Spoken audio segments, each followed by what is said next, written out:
So as we have discussed about multimedia, the basic introduction yesterday, we get to know about what actually multimedia is. As we have discussed, it is a combined file of text, image, and audios, visuals, and animations. So all that club together to form one multimedia file.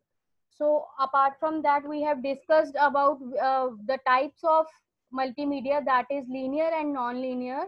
And also we have discussed about the various domains, the application areas where multimedia can be used.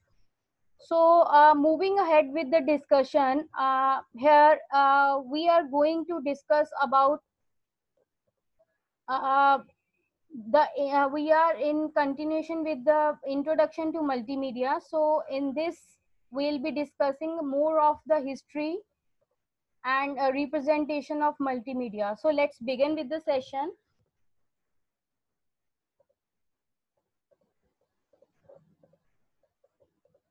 So this is the session for CSC third diploma, and the subject is multimedia and animation technology. So let's moving with the discussion.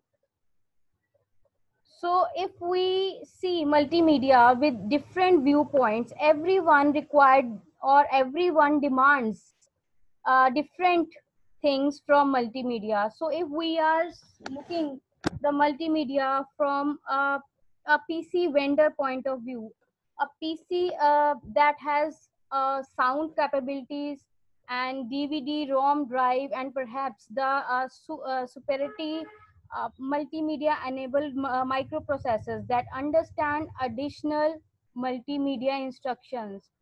So the PC vendor will surely go for the facts how compatible sound compatibility is there, how the other hardware provisions and resources are there. So they have different point of view to look for multimedia. And if we talk about a consumer entertainment vendor, so they must have a different viewpoint, as in uh, uh, how the it will be interactive, like what type of cable TV with like 100 of digital channels available, or a cable TV like service delivered over high speed internet connection. So they are more concerned about the channels and the cables and connections for having the multimedia thing. Ki Apart from that, yes, anyone want to speak here? ਕਰਨ ਲੱਗਾ I request you to mute yourself and do not interrupt in ਇੱਥੇ class ਲੱਗੀ ਆ ਜਾ ਅੰਦਰ boys. ਨਹੀਂ ਹੈਗੀ ਮੈਂ ਦੇਖ ਲਈ ਪਿੱਛੇ ਨਹੀਂ ਹੈਗੀ Kindly do not intervene in between. Either you are having any kind of query, you can drop your queries in the chat box, and I'll be giving you some time in the end of session so that you can clear your doubts. So I request you to mute yourself and do not intervene in between. So the third perspective, the third point of view can be a computer science student may go for the files or the medias that are included, like applications that use multiple modalities including text, image, graphics, animation, sound, speech, or interactivity. So they are more concerned about all these facts. So coming to the history of multimedia, multimedia have evolved from generations or decade till now, as in from newspapers to television, and now the visuals we are having in our system. So let's discuss one by one. The first very basic source of multimedia was newspapers, perhaps the first communication ਨਾ ਕਰ medium ਜਾਣਾ ਪੜ ਹੋਰ ਕਿੱਦਾਂ using text, graphics, and images. So class ਲੱਗੀ ਹੋਈ ਰਾਓ ਸਾਡੀ ਉਹ boys, ਪੰਗਾ do ਹੈ not ਉਹਦਾ intervene in between. I request you again and again. Mute yourself. So the second evolution comes ਉਹ with ਕਹੀ ਮੈਂ ਕੋਠੀ ਪਈ ਚਾਬੀ ਰੈਡੀ ਕਰੋ ਹੈ ਮੈਂ ਚਾਰੇ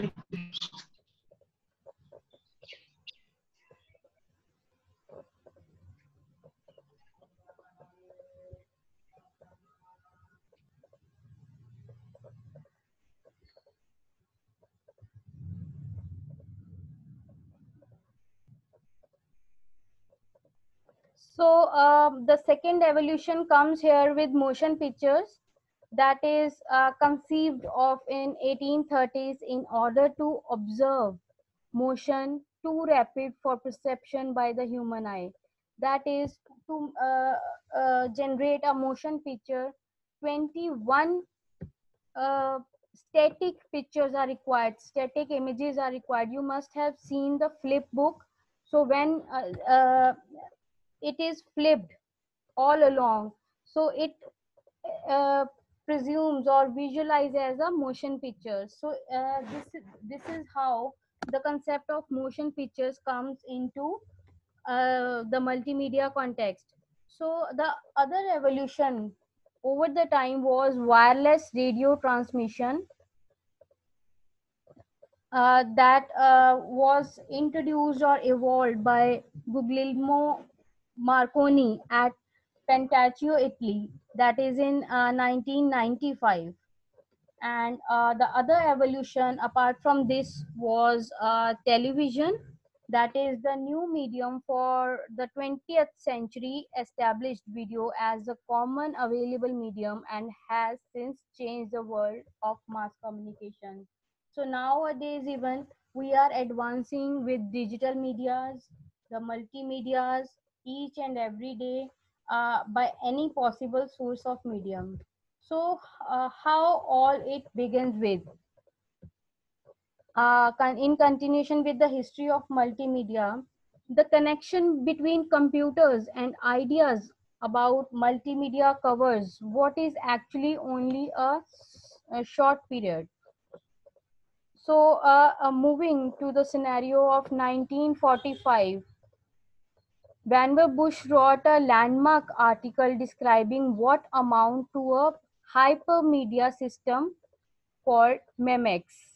So the first evolution, the first very basic thing that was introduced here was hypermedia, that we have already discussed in yesterday's session about hypertext and hypermedia and hypergraphics. So they was introduced in 1945 as MEMEX, and in 1960 Ted Nelson coined the term hypertext, and hypertext was also discussed in yesterday's session. Moving ahead with other evolution, in 1967 Nicholas formed the architecture machine group for this multimedia evolution, and in 1968 Douglas demonstrated the one line system, that is NLS, another very early hypertext program.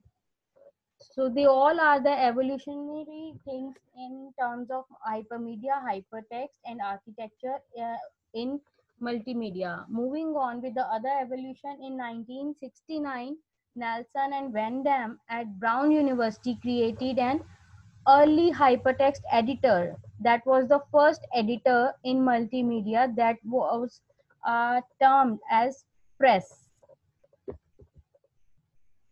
Moving on, uh, in 1976 the MIT architecture, that is machine group, proposed a project entitled here, and in 1977 multimedia, that is resulted in the Aspen movie map, the first actual movie that was introduced here in 1977, which was named as Aspen.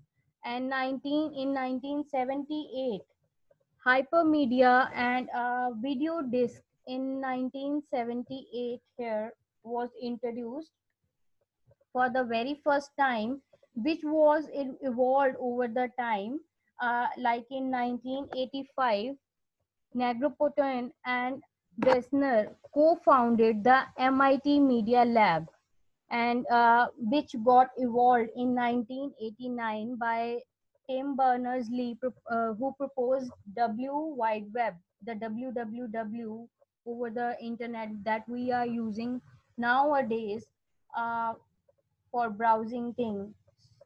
So that was also evolved in 1990 by Christian Hooper, and he headed the Apple Multimedia Lab. With the other evolution, in 1991, MPEG-1 was approved as an international standard for digital videos, and in 1991 itself, the introduction of PDAs in began in new period of use. Moving ahead, we are all well versed with JPG or JPEG formats of images. So they was first introduced in 1992. The JPEG was accepted as the international standard for digital media and compression, which leads to a new JPEG 2000 standard here. And in 1992 itself, the first M-born audio multicast on the net was made.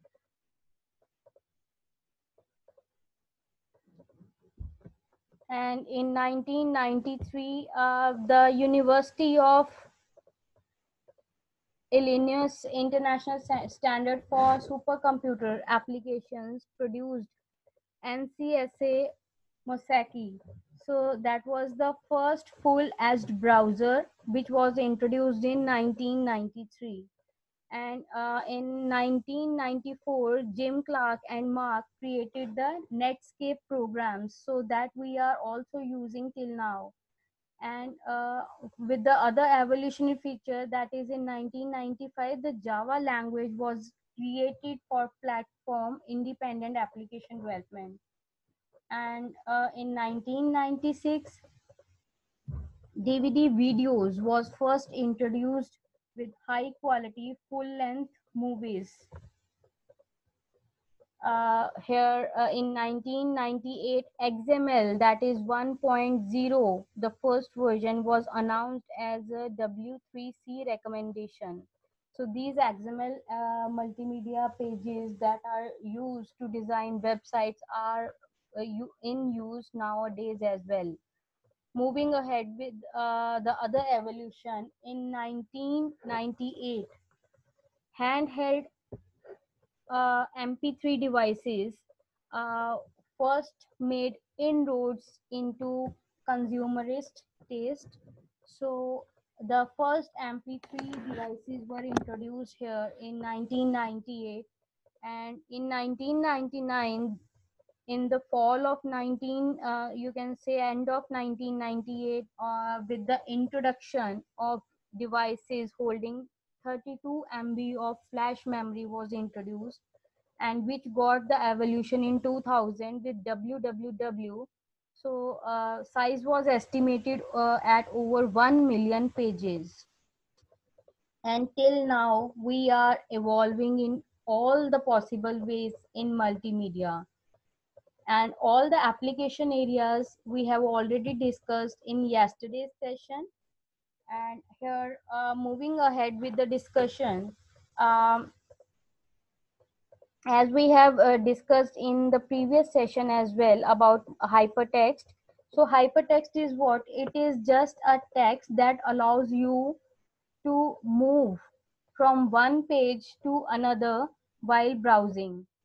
And what is multimedia? It is actually a graphic or image. By pressing that graphic or image, you will be able to load some another web page.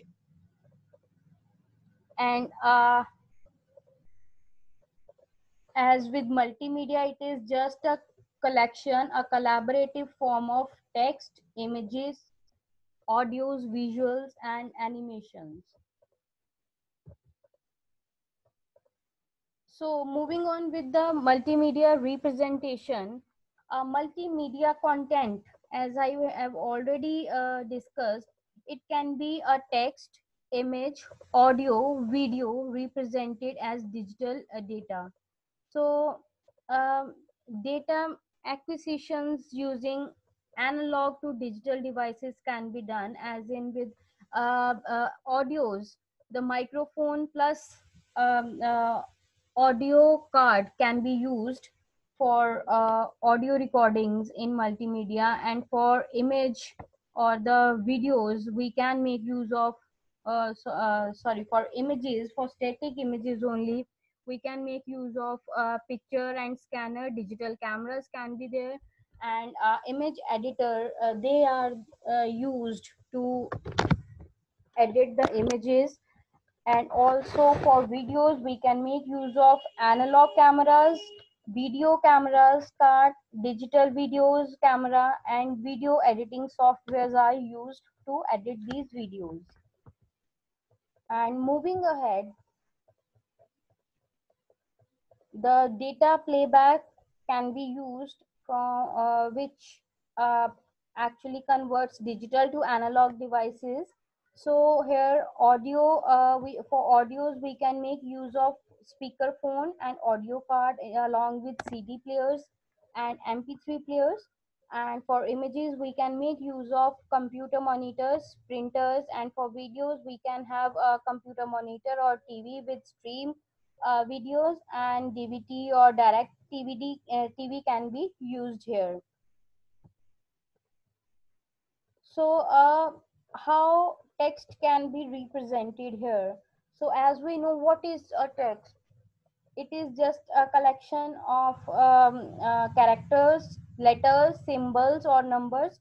And if we are talking in terms of computers, so each character, each letter or symbol is represented by a fixed number of bits that are termed as the ASCII code. So every single letter or alphabet has its corresponding ASCII code, as in for A, for representing A, the ASCII code so used is 41. And if we want to represent 2, so we have to represent it by the ASCII code 32. And if we want to represent Z, so it can be done by 5A, that is the ASCII code for Z. So in similar way, we are having ASCII code for every symbol and every letter that we are using as a text.